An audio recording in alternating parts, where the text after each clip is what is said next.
ఇప్పుడు మనం ఖమ్మం నగరంలోని మున్నేరు నది పరివాహక ప్రాంతంలో ఉన్నాము.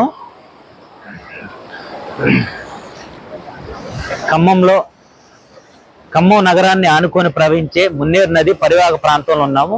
గత సంవత్సరం వచ్చిన వర్షాలకి వచ్చిన వరదలో దాదాపు 50 అడుగుల ఎత్తులో వరద వచ్చింది.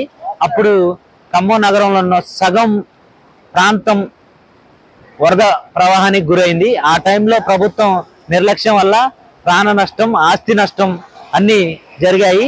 ఈ సంవత్సరం అలా జరగకుండా ఖమ్మం జిల్లా కలెక్టర్ గారు, ప్రభుత్వ అధికారులు సమన్వయంతో పనిచేసి ఈ రోజు రాత్రికి ఖమ్మం జిల్లా ప్రజలను, ఖమ్మం నగరంలోని ప్రజలందరినీ సురక్షిత ప్రాంతాలకు, పునరావాస కేంద్రాలకు తరలించి వారికి ఆహారము, నీళ్లు, సకల వసతులు కల్పించాలని ప్రభుత్వాన్ని మరియు ఖమ్మం జిల్లా అధికారులను కోరుతున్నాం.